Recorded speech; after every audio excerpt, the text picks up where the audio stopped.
Okay, good afternoon, everyone. Welcome to the Fulbright Final Call info session. It's wonderful to see you all today.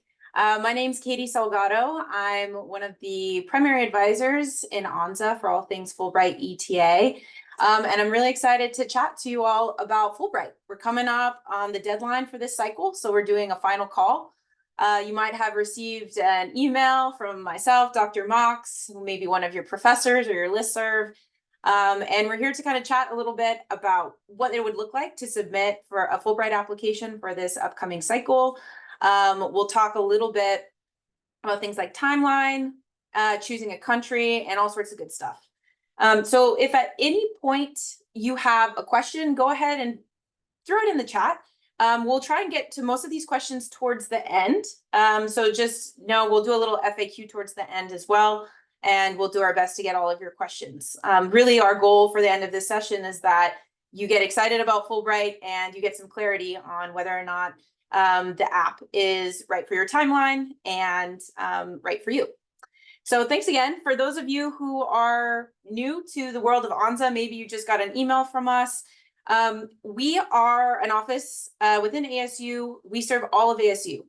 We work across all 5 campuses, including online students, and we actually work with a lot of alumni as well. So if at any point you graduate from ASU and you think, hey, maybe a year or 2 after graduation, you're thinking about applying to a program such as Fulbright, you can work with ONSA. In fact, we do it all the time, right? We have alumni who are maybe Peace Corps, returning Peace Corps volunteers or TFAers, or maybe you just went and joined the workforce for a little bit and you're looking for a change. We work with everyone. So we're really excited to help you all. We do a lot of this kind of stuff, right? Info sessions, publicizing major awards. But a lot of our specialty is actually in the writing part, right? Anytime you apply to one of the programs offered through our office, we are here to support you on a lot of the writing and application part, right? Chatting with you about what recommenders you want to be looking towards, what kind of programs are available to you. And really, we're just here to support your overall professional, personal, and academic growth. So anything related to the programs offered through our office is pretty much fair game. We're a very holistic office in that sense. All of the awards that we work with are a little bit different from like a study abroad, for example, or just a plain internship. All of our awards are characterized primarily by their funding source. So all of the nationally competitive scholarships and fellowships are typically funded by government agencies such as the State Department. We have a couple of other private foundations that we work with. So Fulbright is one of those programs, right? Fulbright is a State Department program, and we have a really great working relationship with State Department and all of their sub-programs. It's pretty cool, actually. Most of the advisors, almost all of our advisors, have either won one of these awards or have served as panelists reviewing these kinds of awards. So in addition to the kind of the writing support that we offer you, our staff is really here to support you because we've been on the other side of things, either on the grant and or supporting the State Department programs as they're choosing people. So that's kind of the lens that we're coming from when we're helping you consider, a program like Fulbright and how that might fit in with your timeline. So Fulbright, huge program, right? There's a couple of different grants. You might have heard about it throughout your time at ASU, but it's one of the biggest peacekeeping programs that we have.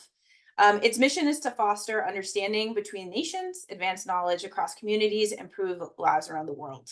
It's amazing, right? So it was created in 1946 by Congress shortly after World War II.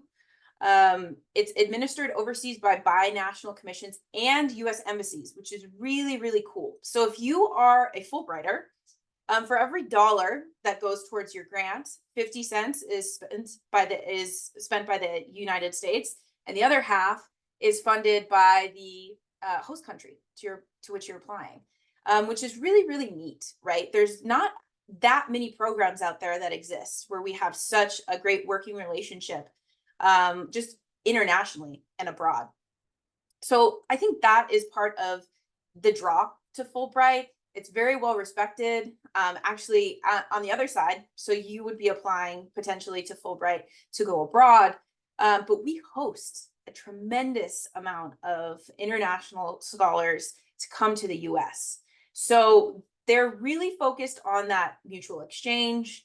And that's something to keep in mind when you're thinking about the ETA, right? Because there are a lot of misconceptions, I think, about the English teaching assistant grant, which we'll get into in just a moment. But I will say that ASU is a top producer for Fulbrighters, both on the scholar side and the student side. We get around 50 to 90 applicants per year and between 12 and 30 winners per year. Again, these numbers fluctuate depending on the host country that you apply to. I know a lot of folks like to ask, okay, well, what are my odds of success if I apply to Fulbright? And my go-to answer is, of course, 0 if you don't apply, right? But on the other side of things, I really do think that it's worth looking into Fulbright because so many of these host countries that you can apply to have selection rates as high as 30, 40%, right? So that's part of the process of Fulbright is thinking not only where does the grant fit into some of my academic goals and long-term career aspirations, but also where can I see myself living abroad for 1 year? And that's a really exciting place to be. In order to be eligible for Fulbright, you must be a graduating senior or a recent graduate. Graduate students may also apply. But in general, they're looking for early career professionals, including artists as well. So a lot of folks have questions about eligibility because, you might have more credits, for example. So you might be in your 3rd year at ASU, but, a senior in credits. Everything regarding eligibility is related to graduation year. So ideally, if you're thinking about applying to Fulbright this year, then you would be applying as a senior who's graduating May of 25. You may be able to apply to Fulbright if you're graduating in fall of 25. There are a couple of host countries that go off of the calendar year, but by and large, if you're thinking about applying for this cycle, you will have a graduation date of this upcoming spring. And if you're early to the game, let's say you're not graduating until May 26th, please stick around. And stick around for the info session. You're welcome to chat with us about it because a lot of people start thinking about Fulbright, in their junior year. Some folks even hear about it their freshman year, right? So we're here to kind of help you, support you, think about Fulbright and how it might fit in because it's a really cool program and we love supporting it. In addition to just the graduation eligibility, all applicants must be U.S. citizens at the time of the application. So the U.S. citizenship requirement is largely because of the funding source, since Fulbright is paid through U.S. taxpayer dollars as part of the grant. You also have to complete a bachelor's degree by the start of the grant. So ideally, you would complete your bachelor's degree by the spring if you're a rising senior, and then you would be going off on your grant the following fall, right? So you would apply this fall, graduate in the spring, and then fall of 25, you would be starting your Fulbright grant is the kind of typical application cycle. It's very similar to that of a graduate school program, right? You typically apply the year before you go on your grant or start your program. The other thing is that you cannot have received a PhD at the time of your application, right? So long as you have at least a bachelor's degree by the start of the grant and you're not done with your PhD, anything in between is fair game. If you have any questions about these timelines or anything like that, I know some folks are doing, let's say, a 3+1 program, or they're thinking about finishing their master's program early. Feel free to throw it in the chat, or we can talk about it separately as well. Okay, award benefits. Really, Fulbright has a fantastic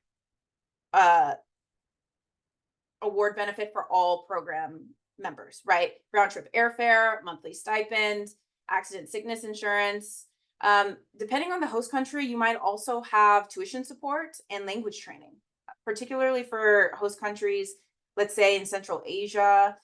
Parts of Southeast Asia may also provide additional money to provide you with tutoring, like language tutoring, for example.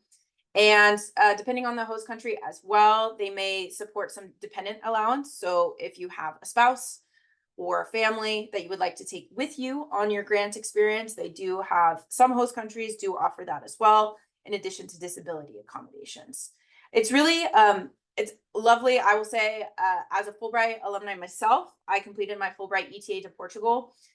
Really comfortable student lifestyle, right? They're there to support you. They don't want to they don't want it so that the stipend that you receive and the benefits that you receive will interfere with your grant experience, right? They want you to be comfortable, and set and sorted in your host country so that you can have the maximum impact and the best grant experience that you can. Right. So it really is a comfortable student lifestyle in terms of award benefits. Some questions I get on housing, for example. It's very common for Fulbrighters to be matched up in kind of university style housing or apartment style living, which is the most common. In rare instances, you may have a homestay. For example, South Korea ETA is very explicit about having a homestay, but that's kind of rare. For the most part, Fulbrighters are given private accommodations through their institution or through the embassy. So there are two main grants for Fulbright. You may have heard some things about the study research grants versus the ETA grant. Obviously, today we're going to be focusing a little bit more on the ETA grant. Study research, fantastic program as well. Tends to be geared towards graduate students who are looking to complete an independent research project, right? Where you have a set of research questions that you're trying to answer. You have an affiliation abroad that you're going to work with, right? A university that you're going to work with. And you have a year-long project that has a larger purpose. Maybe it's going towards a dissertation, maybe it's going towards a book that you're trying to publish. So study research grants are very academic in nature. English teaching assistantships, amazing. Also just a little bit different, a little bit more open-ended, right? So your job would be to help teach English and US culture in the classroom.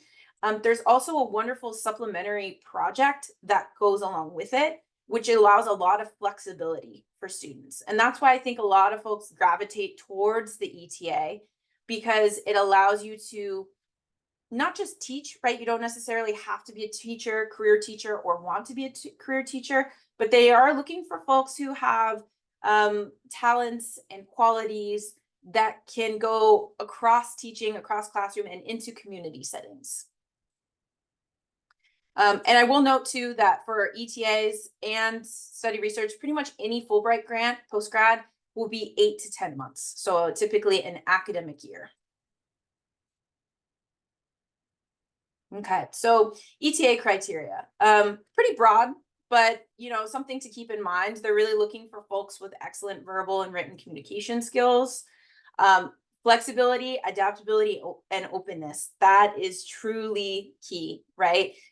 They're looking for folks who are willing to really jump in with 2 feet into a new community, take advantage of where they are and really contribute to where they are and their school, and really do so with sincerity and enthusiasm, right? And so demonstrated leadership and service is a part of that. You might not necessarily be taking leadership roles in your Fulbright, right? You may be assisting a classroom, you may not be running your own classroom, but they want to know that you feel comfortable working with others, and I think that's a big part of it. Foreign language proficiency isn't required for Fulbright necessarily, but it is an added benefit if you do. Certain host countries do require foreign language proficiency, and on their profiles, they're very explicit about that, if they are. I will say most of the time, if they require an advanced language proficiency of some sort, it tends to be Spanish, and it tends to also be because of the placement type, right? So if you're likely to be placed at a university setting, for example, or teacher training college, or anywhere that maybe a more rural area that has less access to English language, then foreign language proficiency will be important, right? Because that's one of the main ways in which you're going to connect with folks. So we'll be able to chat a little bit about foreign language proficiency too, if you have any questions on that. But just kind of like a broad overview in terms of what to start thinking about. There are a couple common misconceptions about Fulbright. I get both sides of the coin. Sometimes I have a student who comes in and says, "Oh man, I've never left the US before. Is that going to be a problem?" And I say, "No, Not at all, right? And then on the other side, I might also have a student who says, I've actually traveled a lot. Maybe I did an internship abroad, I did 2 study abroads, whatever it is. Is that going to be a problem? And I say, no, right? Fulbright is really interested in the big picture and what that means, right? For your grant experience and whether you have a lot of travel experience or not that much, they want to know what is your motivation for the host country, and how is that going to play out in your grant, right? Um, the other common misconception is that you cannot have visited the host country before, right? So I've had a student, for example, who studied abroad in Spain and wants to go back. I said, is that going to be a problem? Absolutely not, right? I think it's all about how you talk about this experience in your essays, in your application. A lot of folks want to return to the place that they studied abroad. Other folks say, you know what, I want to try something new. And both are okay, right? The other interesting thing about Fulbright is that there's actually no minimum GPA. So you don't necessarily need to be a straight A student. I think some folks are like, oh my gosh, I don't have a 4.0. I could never apply to Fulbright. Well, actually, if your GPA is 3.3 or above, I'd say 3.5 is pretty solid for Fulbright. You are still very competitive for this program. Really, what they're looking at is your trajectory, right? So let's say you want to be an English teacher. If you're focusing on ETA and you're an English major, if you're getting all C's in your English classes, okay, maybe that is a cause for concern, right? But if you're doing well in your courses, your core coursework, all of these things are kind of meshing.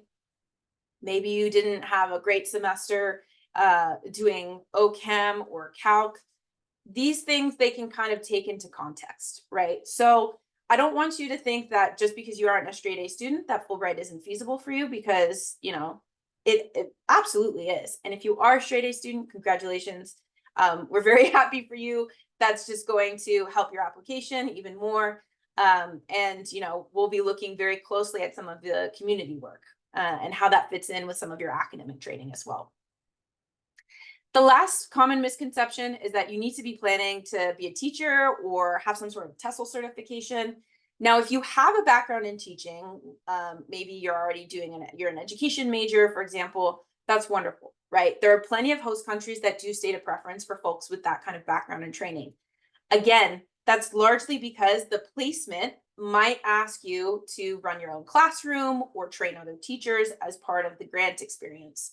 So it makes a lot of sense. But there are lots of programs and host countries that don't necessarily require a TESOL certification or require you to have a background in teaching, because you would be assisting another teacher or maybe multiple teachers at your school, running community engagement projects and being more of like on the extracurricular side, right? Which wouldn't necessarily mean that you have to be an expert in curriculum.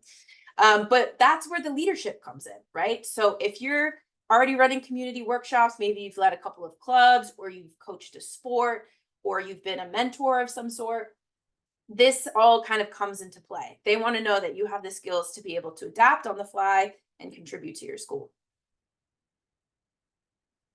So ideal ETA applicants, again, there's no one ETA applicant, but they all have some things in common, right? There's a general enthusiasm for teaching and cultural exchange, no matter what their major is, right? They tend to seek out opportunities to work with other folks, particularly other students, through mentoring, coaching experiences, for example. ETA applicants are, have interesting talent, skills, or abilities to share. Again, there's a lot of things outside of your major that you might be interested in. Maybe you do dance, maybe you sing, maybe you play sports, or anything in between, right? Any kind of hobby or interest you have outside of your major can come into play for an ETA application. They're definitely looking for someone who's willing to do the work and understand what their host country is about and what some of their initiatives might be. So you don't necessarily have to have visited the host country before, but there is a clear expectation of how are you going to meet some of these cultural expectations, and are you open enough to learning about the host country? And any sort of side projects that promote cultural exchange. Again, that's the best part about Fulbright ETA, is that many of these host countries, they already have English teachers. They don't necessarily need to be sending massive amounts of Americans, especially recent graduates or rising seniors, to go teach English, right? They have the technical side of things, most of these countries. So they're really looking for ambassadors. They're looking for folks who are willing to talk about their experiences, lived experiences living in the USA. And that comes in a variety of forms, right? There's no one cookie cutter form of American identity. And that's really what the Fulbright mission is after. They're looking to send folks abroad who really represent the fabric of our society, and who are willing to have these kinds of conversations, right? I remember when I was doing my Fulbright ETA, like the first couple of weeks were just spent basically debunking a lot of the stereotypes, my Portuguese students had about American media, American politics. And we had some really interesting conversations just about why things are the way it is, right? Why do Americans call it Kleenex and not tissues? Why do we do this and not this? And so those kinds of conversations come naturally while you're in the classroom. And it wasn't because I was teaching a lesson on it, right? And I think that's the best part about Fulbright, is that you are in these communities as sometimes one of the few Americans that a lot of your students have ever met. And it's a wonderful responsibility and challenge to be able to have those kinds of conversations, and really think about, what are some of the perceptions that folks might have. I do want to do a couple of alumni spotlights here. I like doing this just because, folks sometimes are in their heads about if Fulbright's right for me, what does a Fulbrighter look like? What does an ETA look like? And Fulbrighters come in all shapes and sizes. They come from all backgrounds. Our former alumni, Wen, did her ETA to Mongolia. She was a political science major as both a bachelor's and a master's. So she had a master's degree in political science. She had a background in TFA throughout her master's degree, but she was also, as an undergrad, a first-year success coach, a social advocacy intern, and a civic health mentor, right? Very different things, but none of these were necessarily, before she did TFA, she was not a teacher when she was applying to this. So really interesting kind of trajectory there. And then on the other kind of side of things, we have Vid Misevic, who was an ETA to Thailand. He was a civil engineer. Couldn't be farther away from TESOL, right, in terms of majors. But he did have experience teaching English to a refugee community. He felt very strongly about that. He had done that for a few semesters prior to applying to ETA. He was the director of Changemaker Central, so he did a lot of sustainability projects. And he co-founded 33 Buckets, which was, another sustainability-oriented club and organization. So very different things, right? Karina Alonso was our ETA to Mexico, background in linguistics and global studies. She did have kind of that more teachery background. She was an ESL tutor, worked a lot for Global Launch as a conversation tutor, and also completed a study abroad through the Gilman Scholarship. So that's what I mean when I say Fulbrighters look very different in terms of their field of study, but they all have that thing in common, right? Is that they're kind of brought together by that enthusiasm to help other students. They get stuff done. They like going out into the communities or in a classroom or as a mentor, and they seek those opportunities often. And I think that's truly like the gauge for success about Fulbright is, once you're in another country, do you have those skills to go ahead and do that in a country that you've never visited before and perhaps only know a little bit of the language? So something to just keep in mind as you're thinking about, okay, is Fulbright right for me? Or, how can I really contribute to my host community? That's what should be on your mind, right? Like, can I get stuff done? Do I enjoy connecting with folks? And is the next year of my life, can I really make it the best it can be? And I think that's what's really going to set you up for success in the application process. I mentioned a little bit before about the supplementary projects. The Fulbright ETA grant, you'll be teaching for about 20 to 30 hours a week for the most part. And then the other part of your time is very open-ended. So Fulbright allows, so depending on the host country, of course, they might allow you to have some time to do a supplementary project. So this looks very open-ended for you. And this is a great place to start thinking about your other talents and skills. They can be related to your academic interests, but they don't necessarily have to, right? So the supplementary project is pursued outside of teaching hours. It's typically a community service, independent study, or language study, or it could be a combination. But it must support cross-cultural exchange of some sort, right? So I've had students mention that they want to start a choir, or maybe they want to use their musical talents to join, let's say, a guitar club, a sports club, coach soccer, coach basketball. And it's not that they're saying, hey, I want to coach soccer and I've never played soccer before. Most of them are like, you know what? I've mentored, I play soccer, and I've coached a few soccer leagues or been the captain of my rec league. And I think this would be something interesting to do as part of my supplementary project. So it's not, again, that's why ETA is really nice. If you have interests that don't necessarily require you to have a research project, for example, but you have these things that you want to get into the community. I've also had like pre-health majors do volunteer work at health clinics, all sorts of stuff, right? So you can really, you don't have to reinvent the wheel necessarily, but you can really have fun with it. And that's the best part about these supplementary projects.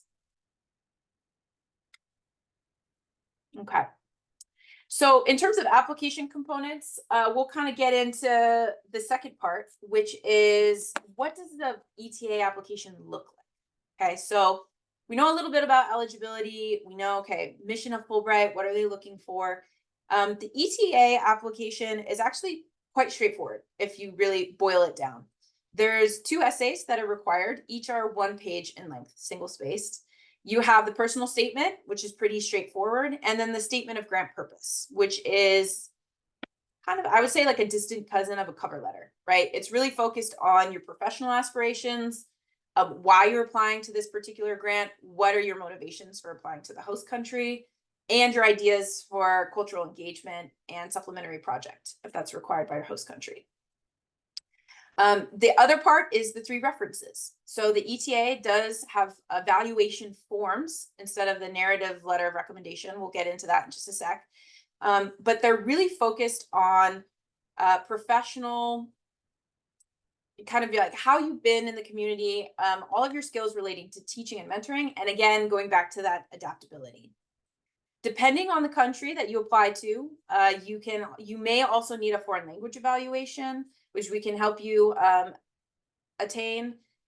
Obviously, it's a little bit easier if you've already been taking foreign language classes, either at ASU or abroad, as typically students have their professors fill out this evaluation form for them. But no matter what, all of these materials must be submitted by September 10th at midnight, easy time. That is our campus deadline. This is a big part of our process, is that we have this earlier deadline so that we know who from ASU is committed to this process. And I'll get into that in just a moment about what comes after, right? Because it's kind of a nice buffer zone between the campus deadline and the national deadline. Okay. I do want to bring up the reference form questions because I think it's helpful, especially as we're coming up closer to the campus deadline. Some folks really like to think, well, who would be my 3 recommenders? Okay. These questions are what your references are asked to respond to. So if you have 3 references, you will have 3 references for the ETA application. All 3 will be asked to answer the same questions, right? And of course, all of them are based off of the Fulbright mission. So your references are going to be asked to give a lot of firsthand examples about their experience with you and your ability to overcome challenges, any qualities associated with teaching or mentoring, how you've interacted with folks, community members in different cultural environments, any sort of impression they have about how you would make as a representative of the US abroad, and then any other factors, right? So pretty straightforward reference forms, all things considered. I like to bring this up in our kind of final call for applications because I think this is helpful when you're thinking through the logistics of like, is this application feasible for me? who would I have on my team, in my circle, who would be able to write these kinds of references.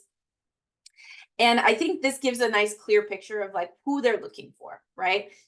Certainly you can have a professor if you're very close with one of your professors, but at least, one of these references should be outside of academia. Ideally, it's a supervisor or a boss or someone who has really seen you in the community, right? Going back to getting stuff done, people who have seen you get stuff done are great, right? As long as they're professional recommendations, then you're set, right? We're trying to avoid family members. Fulbright doesn't really care if you have a family friend who has a really high, CEO position somewhere or a government job somewhere. It's not about titles necessarily, so much as it is about how they've worked with you and seen you be a cultural ambassador in some ways. Now, that could be working with international populations, doesn't have to be, right? So there are a lot of ways in which you can be a cultural ambassador right here in your hometown or in your neighborhood, wherever you live. That doesn't require you to be abroad, right? So thinking very broadly about who could be in my corner, who could best comment on these kinds of things. And in our meetings, when we do a step 1 meeting and an intake in step 2, we talk about this, right? We'll talk in more detail about what your options are and who you'd like to choose and all that good stuff. So this is just here just to kind of get your wheels turning a little bit. Okay, so I mentioned that we have an internal campus deadline. That is September 10th this year. We have this deadline not to make your lives harder, I promise, but it's actually in your benefit. It's really, really neat. So ASU does this thing that we call a campus endorsement interview.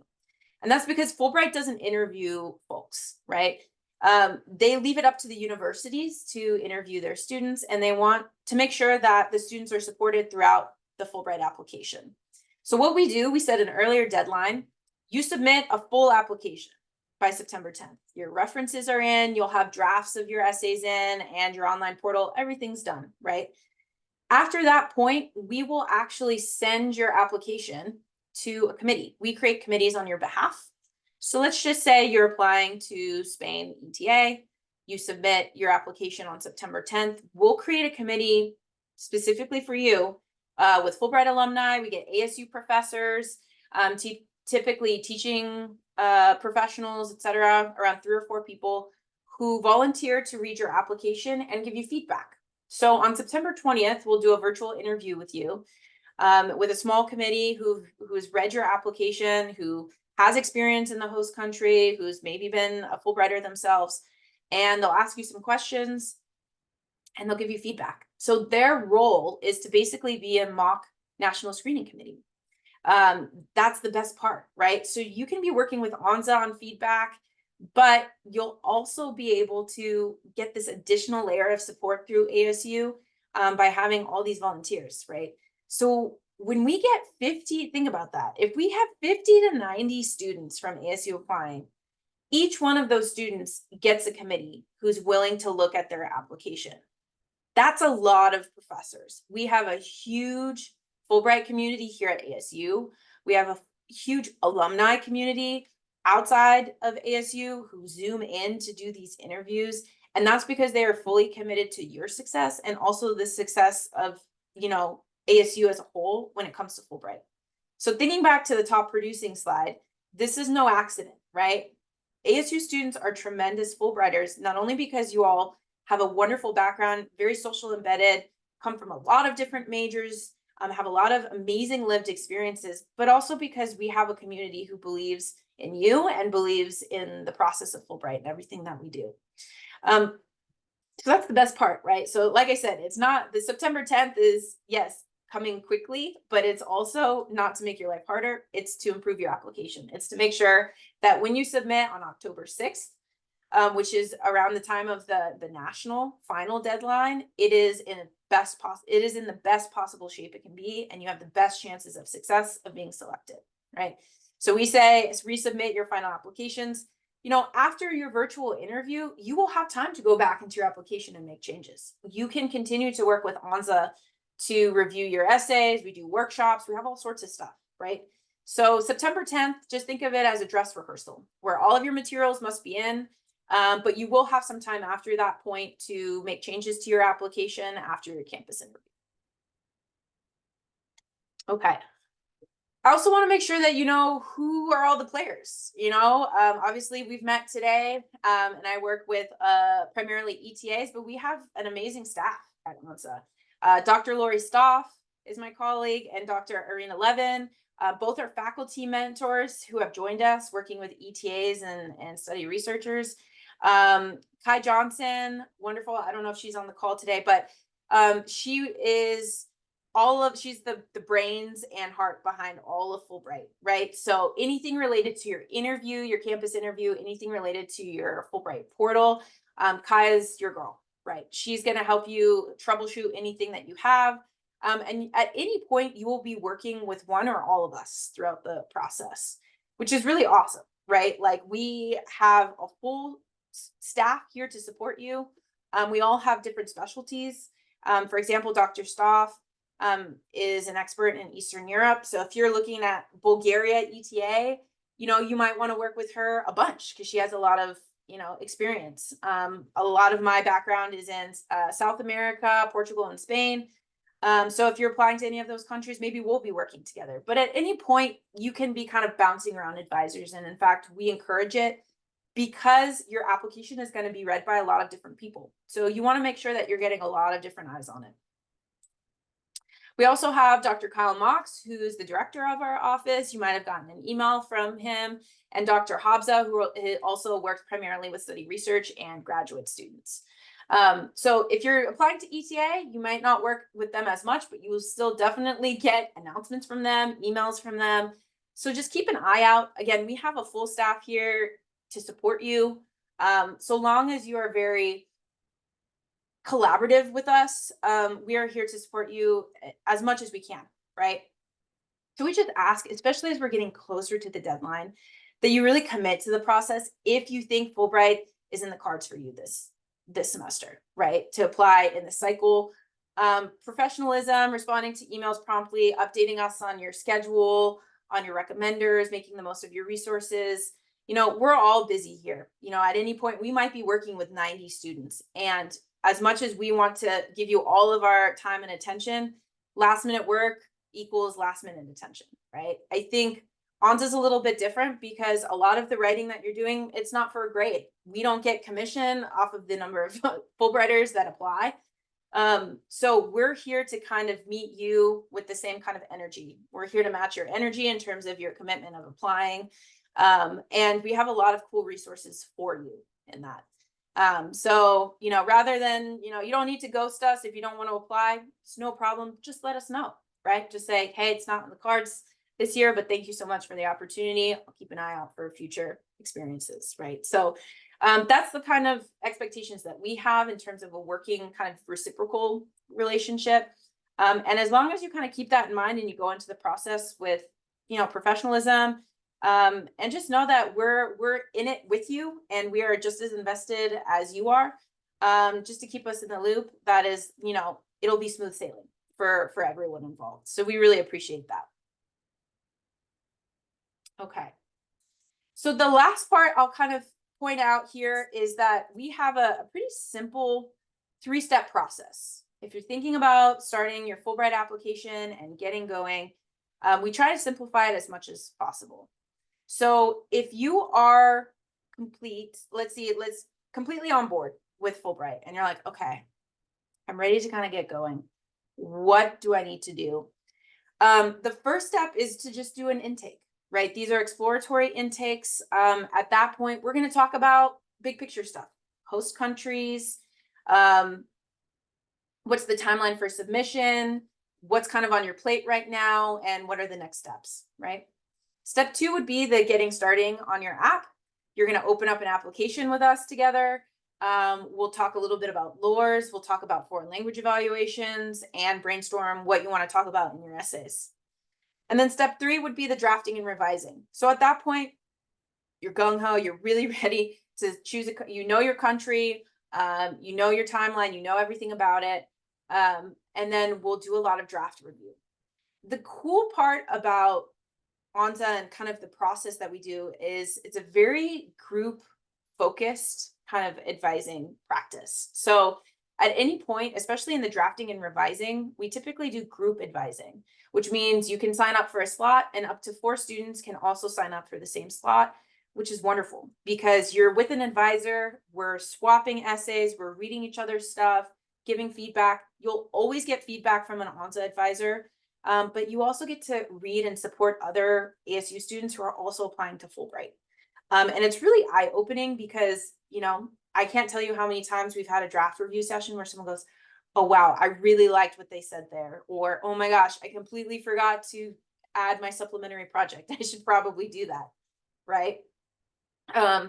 So just keep that in mind that, we're a very community-oriented office. We do a lot to get you hooked in to alumni, to work with other Fulbright applicants who are applying, because we don't think anyone should really have to do this process alone, right? It's already can be kind of overwhelming, especially with the September 10th deadline. And certainly ONSA is here to support you. But the best part about this process is the community of support that you receive from other Fulbrighters, from other students who are in your shoes for applying, right? And that's really the coolest part to see. I will say that as a general goal, we suggest to try and get a couple of rounds of review before the campus deadline, just so that it's polished, right? Enough for that dress rehearsal where you feel like you have a pretty good articulation of your goals and that a campus committee can see that. It's not going to go over great if you put together a personal statement the night before the campus deadline and submit. Certainly you could do that, but not suggested, right? So just keep that in mind when you're looking at Fulbright and you're looking at your, to-do list for the fall. That's going to definitely come into play. But I will say, everyone's applying to something else other than Fulbright. In fact, if there was someone who is only applying to Fulbright as their only post-grad plan, I would be very concerned, right? Most people are studying for the MCAT or, LSAT. They're working on grad awards. They're starting research positions in the fall. They're serving as RAs or TAs or whatever it might be. Everyone is busy. So I just want to kind of point that out, that it's not about not being busy enough to apply to Fulbright. I think it's about, is this something that I really want, that makes sense for my career, that makes sense for my next steps? And am I going to commit to this process with sincerity? Because if that's the case, then you're going to be sailing, right? Because we got a lot of resources for you and we're excited to help you. A lot of folks have some questions about choosing a country. I know a lot of the stuff I've said starts with it depends, right, on the country, and it really does. So I like to kind of bring up what choosing a country looks like, because for Fulbright ETA and just Fulbright in general, you can only apply to one country and one grant type. So in this case, if you want to apply to Spain ETA, that's the only grant that you can apply to for this cycle, or Turkey ETA or whatever it is, right? Major considerations is the candidate profile. So if they state anything about previous teaching experience or preference for academic background. Placement types would be a big one. Some countries will only have placement types in a university setting, for example. Other ones might have placements anywhere from elementary school to a vocational school. So depending on what age group you would want to teach, that also might come into play. And then language proficiency, of course, too. So I like to point out some common patterns, because I know you look at this map and you're like, oh my gosh, where do I even start? South America and Central America tends to have a preference for TESOL or education majors. And again, they have a preference for advanced Spanish speakers, intermediate to advanced, and that goes to the placement. A lot of the times it's because you're going to be placed at a university setting or in a teacher training college, right? So even if you don't have a TESOL background, don't worry about it, but look at the candidate profiles carefully, because if the placement is something that's more advanced, then that's something to keep in mind. Some of the most competitive countries are in Western Europe, right? So Spain, Italy, Greece, France. These are also countries that are really common study abroad destinations for undergraduates. So that's not super surprising that folks would want to return to the place where they probably studied abroad. So we always tell students, if you're open to anywhere, right, consider regions with no foreign language requirement and sensible selection rates. There's a lot of really cool programs in South Asia, East Asia, Eastern Europe, and there are a ton of new programs that pop up every single year. For example, I once had a student, she was a Spanish major. She had done a study abroad in Spain, and she came in and was like, I'm going to apply to Spain ETA. We went through a couple of drafts on her essays, and she was like, I was like, I get a sense that you're kind of stuck. Like, what's going on here? She goes, I just don't feel as strongly about Spain ETA as I thought I would. I feel like I should because I'm a Spanish major, but I've been there and I kind of want to do something different.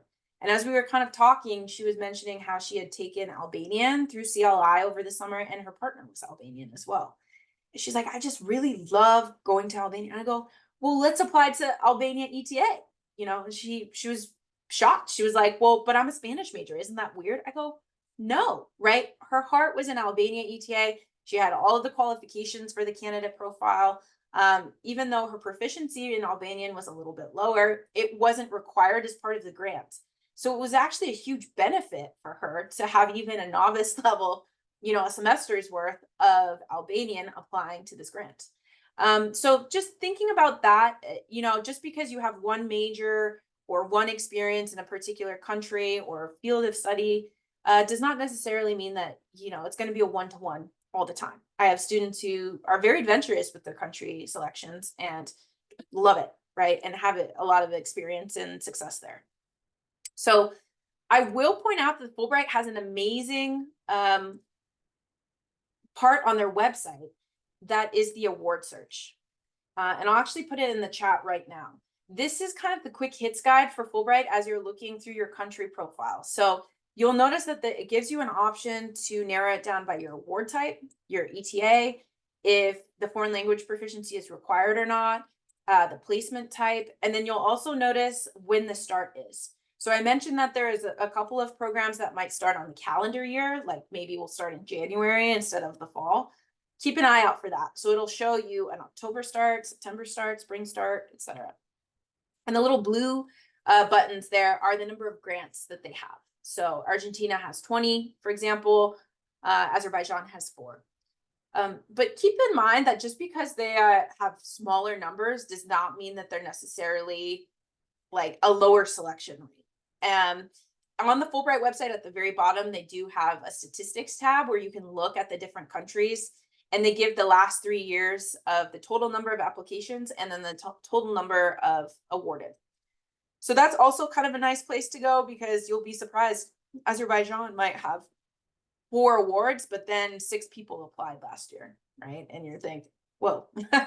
So that actually is a better, you know, selection rate than Argentina that has 20 awards and maybe 100 applications, right? So just keep that in mind. Don't get put off by the number of awards necessarily. I say really start with the candidate profiles and start looking at countries that, you know, you're excited about, whether it's related to the proficiency level or the ETA placement type. These are all things that kind of come into play. So really, really helpful. We also have a lot of favorable ETA options. Dr. Mox just threw that in the chat too. But some really cool selection rates that don't require any language requirements, right? Taiwan, super popular. Macau, Timor-Leste, Indonesia, Kazakhstan. I mean, these are upwards. Uzbekistan has a 56% selection rate. It's crazy, right? So that's what I mean. Then when folks are like, what are my odds of success when I apply? When we say it depends, it really does depend. And that's why it's worth it to kind of do your homework in terms of selection rates and where you're the most excited about, because there are a lot of really amazing options. Same thing in Europe, right? North Macedonia has a wonderful selection rate, Bulgaria, Kosovo, Slovak Republic. So a lot of these countries are excited to host Fulbrighters and are actually amping up the number of awards in their funding because they've seen so much success with Fulbrighters, and, you know, in the mission of mutual understanding, it's been going so well. Yeah, a lot of ETA countries that are new or fairly new: Mongolia, Timor-Leste, Serbia, Romania, Slovak, Laos. I mean, the list goes on, right? This is a big list of places that you can go. So Again, you don't have to have it all figured out. That's part of the joy of doing an intake appointment. We have a lot of cool resources for you. And the best part is, like, when you commit to applying, we have a whole Canvas site as well, that has all of these steps. We have, resources, we have example essays, tips for asking your recommenders. We do things called simulations where you're able to read through old Fulbright applications with us as a group, and you guys get to basically be mock screening committee members. Super cool, fan favorite for sure. And so, like I said, there's no limit to how much we would like to help you, but ultimately it's up to you to make the decision to commit, and then just really take those next steps in terms of choosing a host country and going for it. So, like I said, we're here to help. Seek references and evaluations as soon as you choose a host country. That's kind of the first domino to fall, is to choose a host country. So lean on ANSA and the community of applicants for support, and embrace the messiness of first drafts. The best part about ANSA is, like, we're not your teachers. You don't get a grade for this. We don't care if the first draft is long and messy and not perfect. It's far better than a blank first draft. So really, I think that's the part that I like to reiterate to students of how serious we are about helping you, and the freedom that you have in this kind of application is something that you may not experience very often in your academic writing, right? And because we are writing, we have a writing background, all of our advisors are very focused on, like, supporting your goals in terms of articulating what you want out of the experience. It's very helpful, and it's very different probably from some of the academic assignments that you might have. Okay, so I will pause here really quick for some questions that folks might have. I know Dr. Mox and Dr. Stoff have been in the chat helping us out, but are there any other questions up until this point that we haven't yet answered? Feel free to throw it in the chat, or if you're feeling brave, you can unmute yourself as well.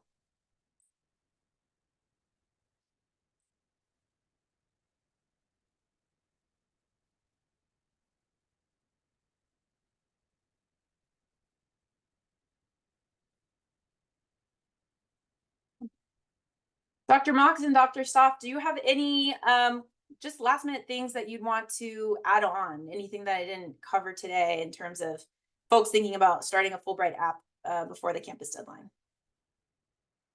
The question I get most often at this point is it too late to apply? Is it, am I too late in the process? And we have incomplete data, right? I don't know how hard you work or how fast you write or how committed you are. So if you're willing to buckle down and do the work and write multiple drafts and engage fully with us, you can easily do this in a few weeks, right? We've had some very strong applicants do this, but they made it a priority. And so it's a nuanced application. Don't let the one page fool you. It actually makes things a little more difficult. I'm not trying to scare you away, but just know that, yeah, it's entirely feasible. And every year we have a lot of really, people that end up winning the award who do get started about this time of year. So, but yeah, that August 29, that's the last day for intake. So squeeze yourself in here in the next 2 weeks. I have a quick question. So what are, like, the specific qualities from previous, like, Fulbright winners that they had? Like, what did they all have? Other than, like, thing is, oh, sorry, other than, like, get work done or get stuff done. Yeah. I mean, I think that they're truly committed. It's when you look at their extracurriculars and kind of what brings them to Fulbright, it's that unity. We call it unity of purpose. Do they have are they consistently showing, if they're saying that they really love their community and they love to be a part of it and all this stuff, and the community work is important to them, if we look at their extracurriculars, does it point to that? Or if they say teaching is important, or women's health or civic engagement is important to them, if we look to their extracurriculars, can we see that as a pattern throughout the semesters? And I think that is because a lot of people say that they're passionate about things and that they feel strongly about it. but that doesn't always mean that they've been involved, right? And I think no matter what it is that you're passionate about, as long as there is kind of a breadcrumbs that lead us to that Fulbrighters have that in common, right? Thinking about Vid, for example, who's a civil engineer who feels strongly about sustainability education. All of his stuff was kind of surrounded by that. Thank you. I would also say the one thing that really connects all Fulbright applicants is the desire to engage with other countries. If you don't want to go abroad and you don't want to engage with people from other places, probably Fulbright isn't the thing for you. But that is a very strong uniting factor that all Fulbright applicants would have.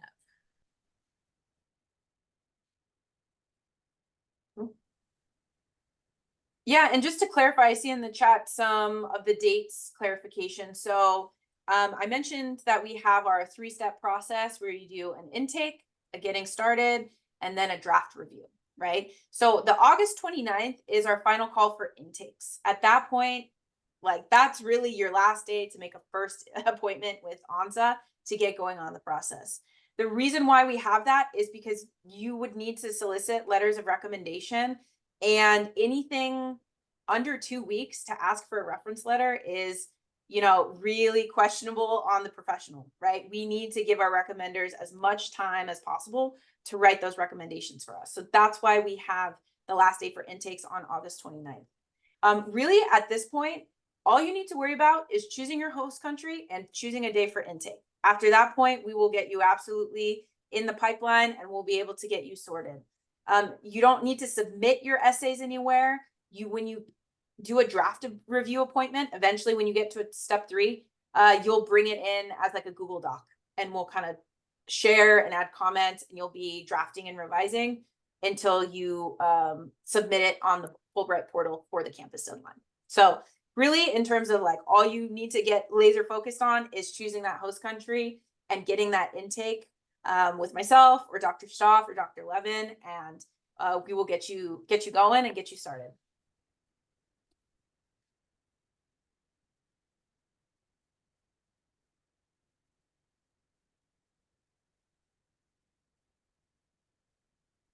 Oh, I see another question about decide only one program, ETA, research, or graduate degree. Yes.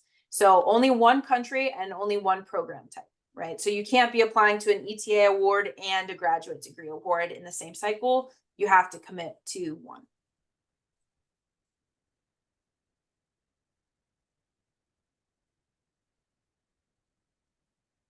Wonderful. Okay. Right. So we have a few FAQ, just to kind of reiterate, obviously you want to apply as a rising senior or recent graduate.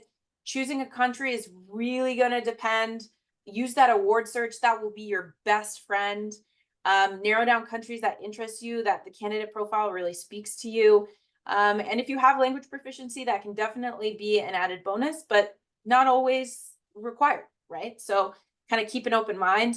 The best part is that when you do your intake, you don't necessarily have to have a country in mind. That's something that we talk about as a group, where we get to compare and contrast. And in the intake, we really do, we call it decoding.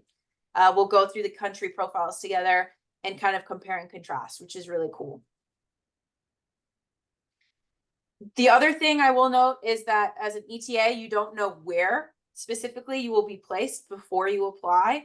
And the reason being is that they rotate schools every single year, and they also do a sincere job in trying to place you in a school that is well aligned with your strengths and your interests as well.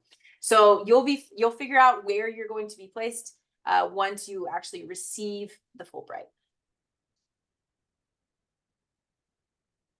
And then ideally your references are folks who are in your corner who have seen you in a teaching, mentoring, or like kind of cultural ambassador kind of background. I think that's really important.